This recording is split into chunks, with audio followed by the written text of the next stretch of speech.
Tuan-tuan dan puan-puan sekalian yang kita raikan,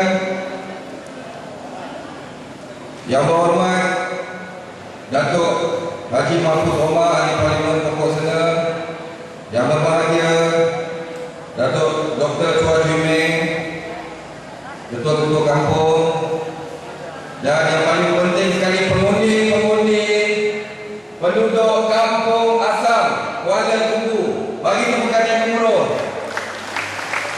Kita masih menantikan kadang ramai, biasanya kita pun faham. Assalamualaikum warahmatullahi wabarakatuh dan selamat malam, salam sejahtera.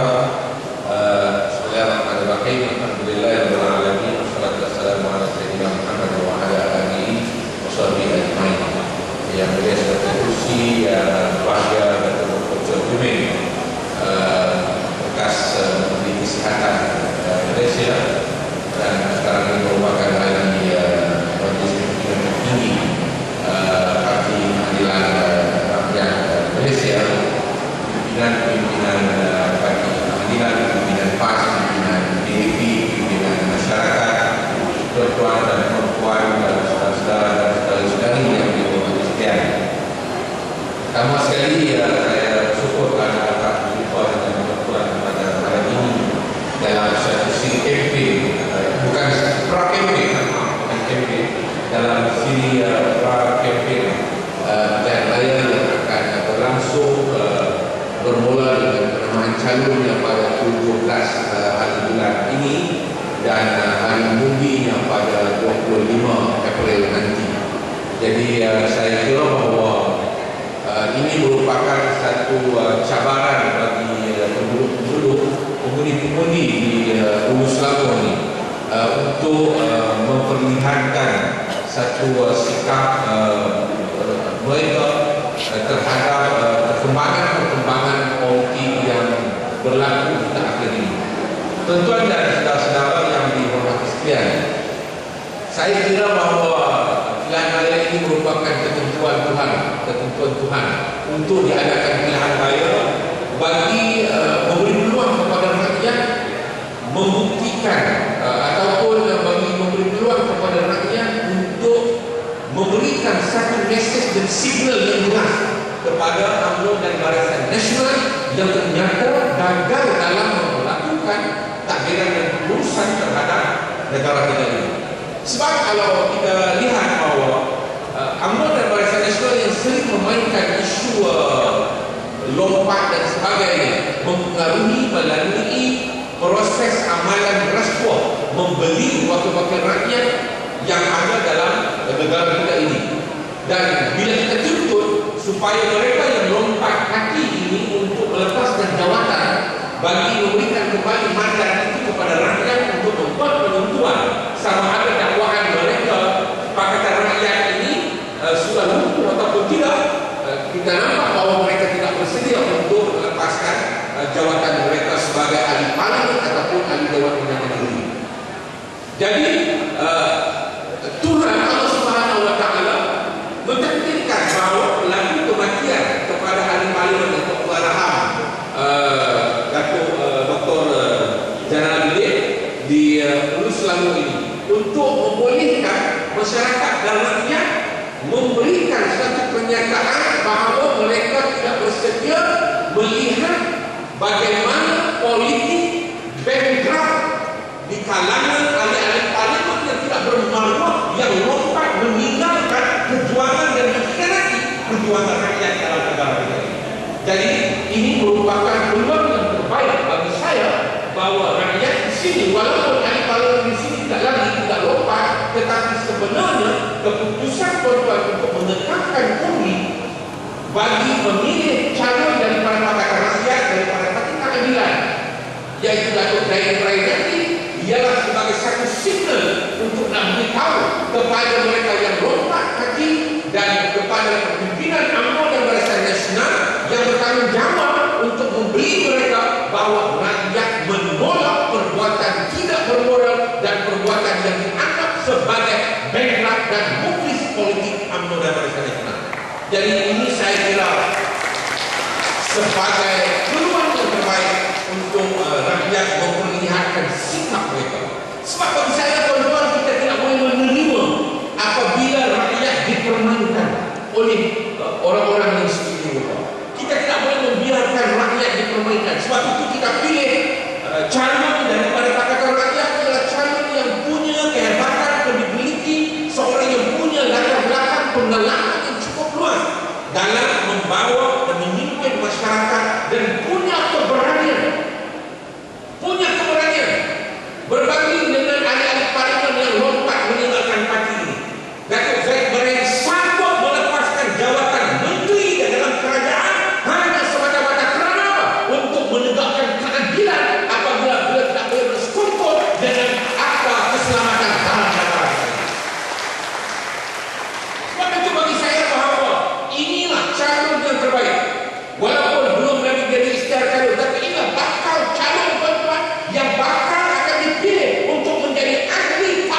percaya bahawa inilah bakal ahli parlimen Hulu Selangor yang akan mampu untuk membawa perubahan dan memperjuangkan keadilan, memperjuangkan kebenaran, untuk membebaskan rakyat Hulu Selangor ini daripada penindasan kezaliman yang dilakukan oleh UMNO dan Barisan Nasional selama ini.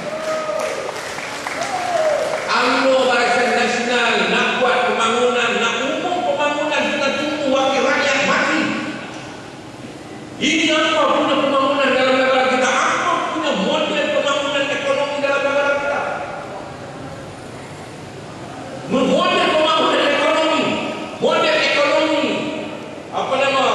Ya, baru yang dibentangkan oleh kerajaan UMNO dan Barisan Nasional nak buat pembangunan ekonomi dalam negara kita. Kita tunggu wakil rakyat mati.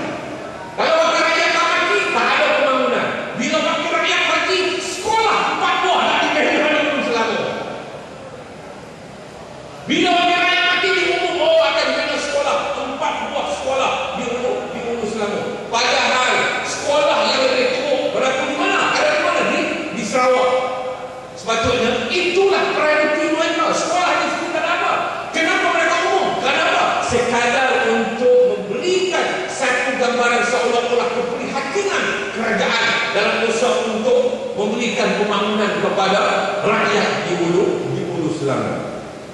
Jadi sebab itu kita nak ialah pemimpin dan yang mampu untuk menggerakkan satu model ekonomi yang berakar bumi, iaitu merakyatkan ekonomi seperti mana yang dibangun oleh kerajaan Pakatan Rakyat di negeri Selangor ini. Sebab itu tuan-tuan kita lihat, bila kerajaan Pakatan Rakyat di Selangor bercakap soal merakyatkan ekonomi, ini bermakna bahawa hasil sumber pendapatan yang diperoleh oleh kerajaan ini mestilah diberikan penagihan yang sebaik mungkin untuk dirasai nikmatnya secara bersama oleh rakyat di dalam negeri Selangor ini.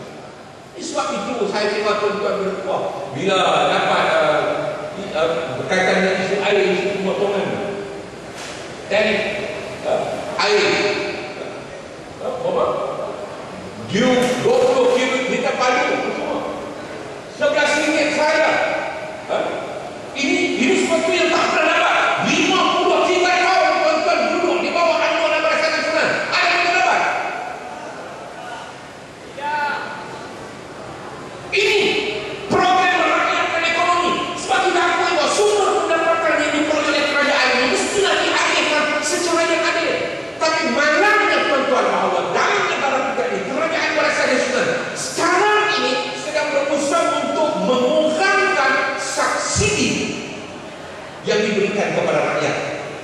Kita lihat pertama sekali dia mula kurangkan subsidi gula. Subsidi gula sudah dikurangkan.